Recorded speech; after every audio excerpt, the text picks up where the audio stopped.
Գաղտնի քվեարկությունը բոլորը կողք քվեարկեն, որովհետև ասենք օրինակ իմ մատանու պատմությունը։ Այսինքն գաղտնի չէ այդ քվեարկությունը ամեն դեպքում։ Չէ, գաղտնի է, ոչ գաղտնի չէ։ Որ գաղտնի է, ով կիմանա ով է կողմ քվեարկել, ով դեմ։ Անկան ձևեր կա իմանալու։ Հա, դե ուրեմն գաղտնի չէ, ես ճիշտ եմ ասում։ Դե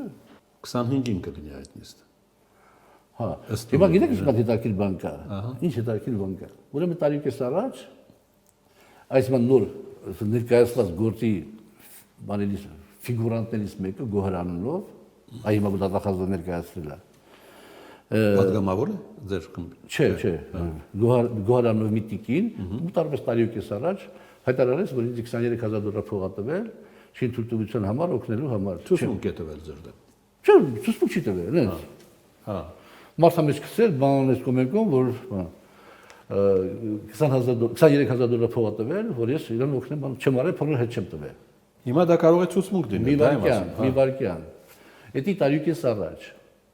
Ես բարձեցի թե էդի ով է, Արամ Մկրտչյանի մոտիկն է։ Արամ Մկրտչյանը, որ իմ սանիկն է։ Սանիկ ասենք մեծ տարիքում ամուսնացավ, 47 տարեկան, ինչ ամուսնացավ, ես էլ իրաց հաստանիկ, բանի, շտակազության խավորն էի։ Բարձեցի, որ էդի է։ Ես դիմեցի ԱԱԾ, ասի այսպեսի բան է եղել։ Պատմեցի ամբողջ եղելությունը Արամի հետ կապված։ Իրանք ուսումնասիրեցին եւ ինձ ասեցին, պարոն Աղադան, այդ Արամը շատ բան հանձնավորություն է։ Տասնյակ, եթե չասենք հարյուր մարդկանց հետ խնդիրներ ունի, որպեսզի դուք վաղը մյուսերը խնդիր չունենաք, դիմեք ոստիկանություն, թող բարձրաբանեք։